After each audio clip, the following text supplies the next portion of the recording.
Hi everyone, my name is Nikhita, and today I'll be reading a book called A Scarf for Keiko. I hope you all will have fun reading with me, and let's get started. A Scarf for Keiko by Malaspina, illustrated by Merrilee Liddiard.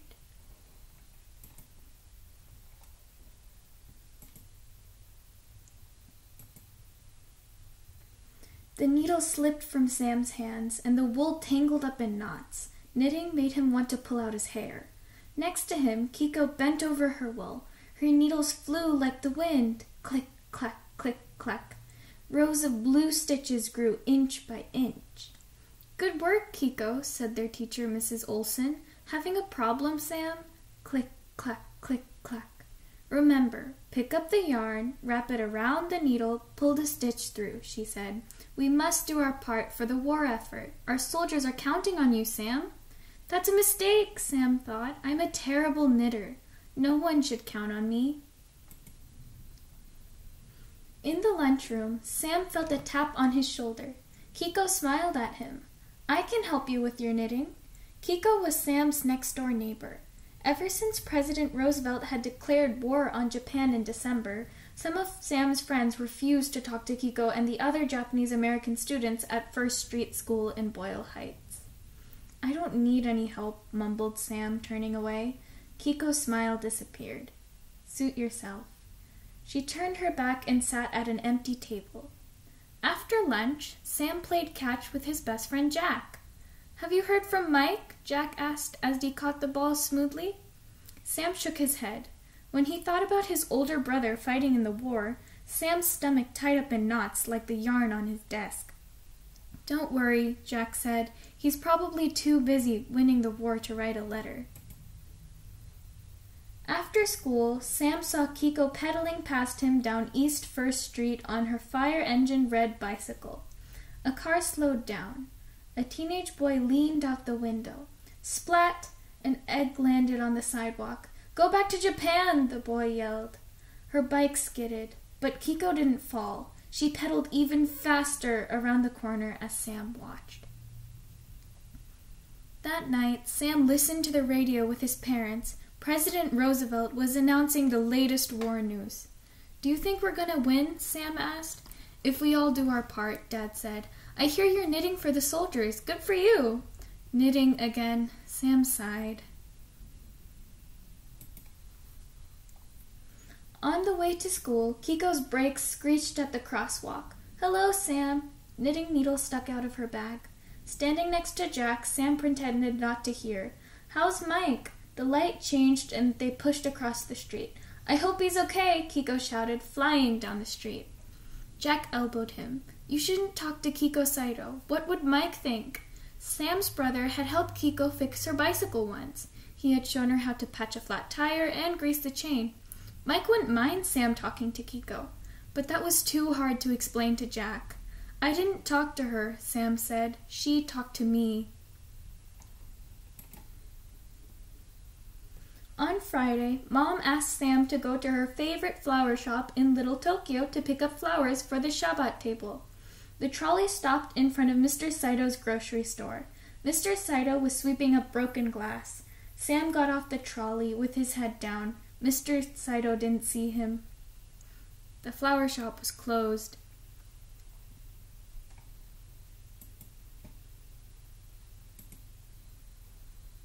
Just before sunset, Mom lit the Shabbat candles and said the blessing. After they sat down, Dad said the blessings over the wine and the challah. As they began to eat, Dad cleared his throat. President Roosevelt is worried that people with Japanese ancestors are spies, he said. He's sending them away. Mom shook her head.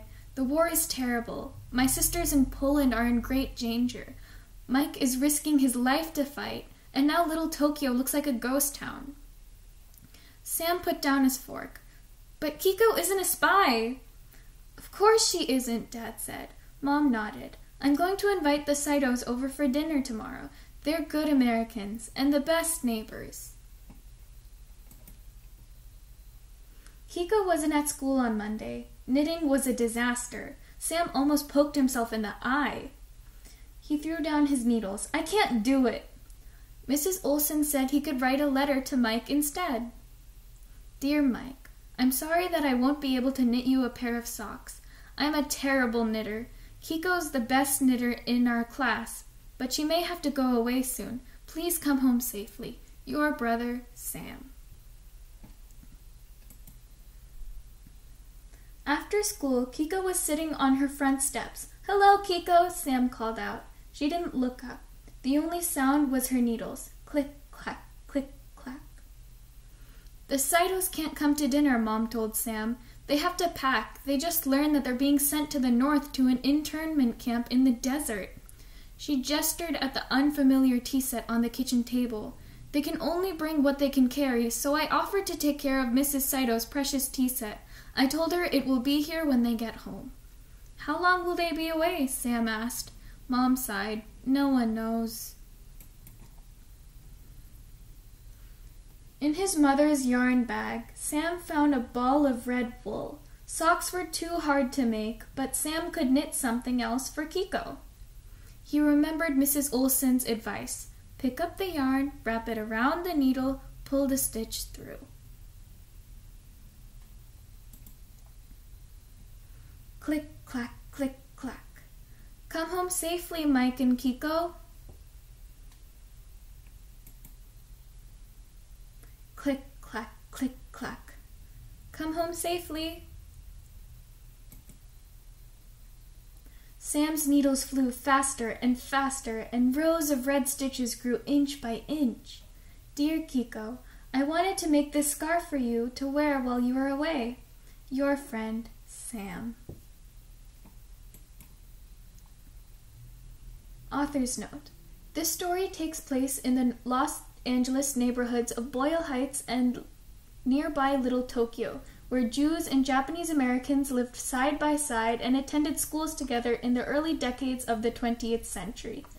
When Japanese planes bombed the U.S. naval base at Pearl Harbor on December 6, 1941, President Franklin D. Roosevelt declared war on Japan. Even though they had done nothing wrong, suspicion fell on Japanese Americans, and their patriotism and loyalty were questioned. A few months later, the President signed Executive Order 9066, authorizing the removal of Japanese Americans to internment camps. The order was aimed at all people of Japanese descent living near the Pacific Ocean, including American citizens born in the United States, like Keiko in the story. When copies of this order appeared on the telephone poles and storefronts, many Japanese Americans had to close their businesses and pack their possessions. Men, women, and children lined up to board buses, trucks, cars, and trains for the trips to the camps. Wearing a tag stamped with a number that identified their family, they could bring only what they could carry. Families were taken to 10 isolated camps, where they were crowded into barracks behind barbed wire fences. Guards kept watch from towers. The internment camps closed only after the war ended in 1945. Many people had lost their homes, jobs, and possessions. They had to rebuild their lives from scratch.